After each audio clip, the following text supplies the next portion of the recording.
adoo dheeraran intuu dhaqankaagu kugu duldhumin lahaa inaad dhugataa ka dheef wacan waa halku dhiga barnaamijkeena milicsiga afka hooyo oo aan maanta idinla wadaagi doono qaybtiisa labaad ee warcelinta weydiimaha taxana kamida toddobaadka ayuuna inoo noqon doonaa weydiimo kasta oo aan bulshada la wadaagay iyo kuwa ay bulshadu idinla soo wadaageen ayaan halka kan warcelinteedii idin soo gudbin doonaa sidoo kale waxaan xusi doonaa oo midmid u soo qaadan doonaa bulshadii weydiimaha kaga soo warcelisay baraha bulshada haddaba toddobaadka kan waxaan idin wadaa barnaamijka kan oo toddobaadka hore aad ka dheehateen barahayga bulshada ee ficil burkood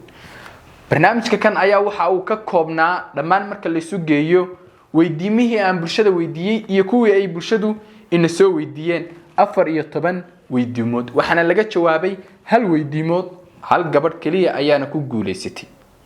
haddaba bal waxaan idinla wadaagi doonaa weydiimihii bulshadu soo weydiisay iyo kuwii aan weydiiyey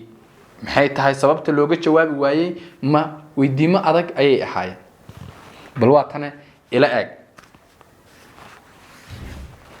weydiinta koobaad waxa weeye waa maxay faayuhu faayaha haddaan warcelinteeda idin siiyo faayaha waa indhaha weydiinta labaad ayaa waxa ay tahay dameeraha marka karbaashka kaliya la saaro ee laga tago qobtolka iyo kabaalada jirkaamadana la saaro magaca af Soomaali ahaan loo yaqaano maxay yihiin weydiinta jawaabteeduna waxa weeye qarbo baynu badanaa waxa looga yaqaanaa gobolka Sanaag af Soomaaliga saxda ahna sidaas ayay ku noqonaysaa qarbo weydiinta saddexaad ayaa waxay noqonaysaa waa imisa tirada xarfaheena waaweyn ee af Soomaaliga oo badanaa dhalinyaro badan oo form 4 ka baxday ay garan waayeen iyada iyo weydiinta kale oo ah shibana iyo shaqalo oo wax badan iskaga khaldamay iyaga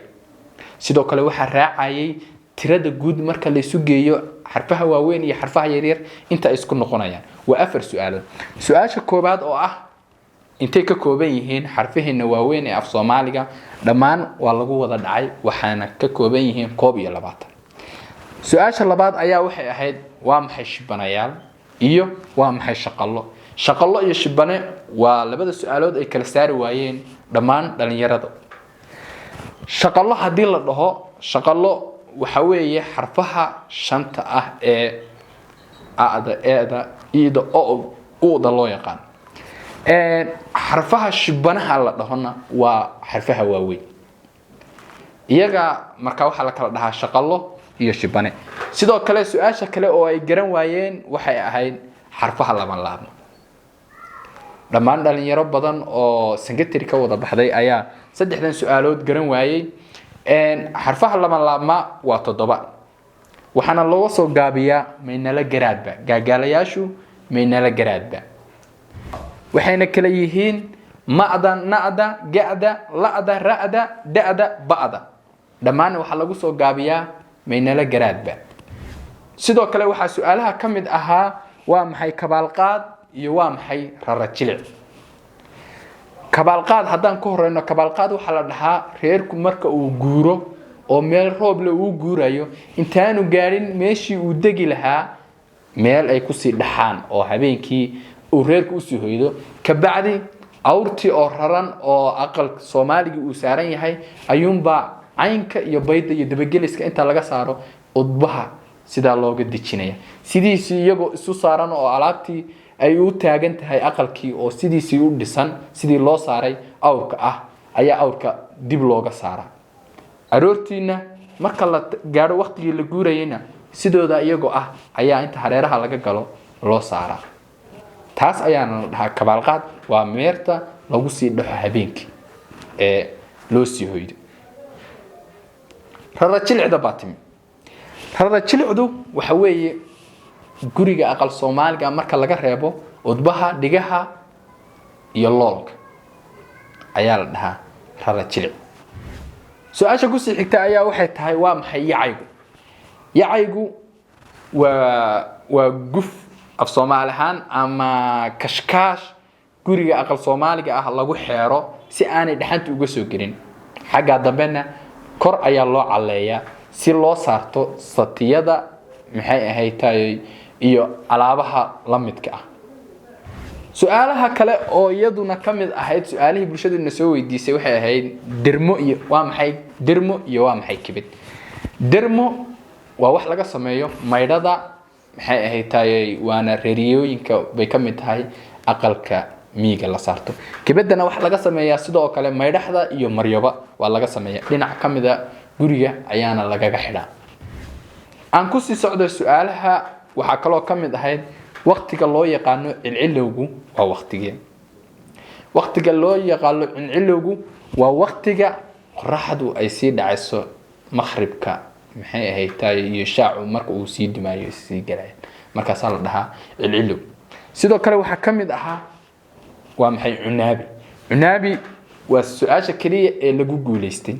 gabar kamida gabdhihii ka qayb galay barnaamijka milicsiga afka hooyo ayaana ku guuleystay. cunaabigu waa kuulo waagi hore ay xiran jireen hablihii Soomaaliyeed. sidoo kale waxa kamid ahayd su'aalaha waa maxay indhalaqaad waxa weeye suumanka kabaha lagu xidho suunka haya farsuulka faraha kale iyo farsuulka dhexdooda suunka loo yaqaano kabo farsuul leh hadii aad maqashay farsuulka suunka gala ayaa la dhahaa indhalaqaad. haddaba aynu gudubno qaybta dadka ka soo warceliyay weydiimaha oo qaybta faallada commentiga ee barnaamijka kala socday bal iyaguna cidda si saxsan uga jawaabtay ayaan idin la wadaagi doonaa. laba qof kaliya weeye barnaamijka kan cidda sida saxda ah faallada uga bixsatay oo weydiimaha isku wada dayday Nashaad Aadan iyo Kabiin bin Maxamed. labada qof ayaana isku dayay commentigoodina waa kan. aad iyo aad baad u mahadsantihiin la socodkiina barnaamijka milicsiga afka hooyo iyo barnaamijka kan oo warcelinta weydiimaha oo toddobaadkiiba idin soo gudbin doono. dhammaan waxaan idin soo tixi doonaa weydiimihii aan dadka weydiiyay warcelintoodii hadday comment noqoto iyo hadii ay tii bulshadaba ay noqoto. dhammaan bulshada commentiga faallada kaga soo bixinaysa waxaan kaliya ka codsanayaa inay sheegaan magacooda saddexan iyo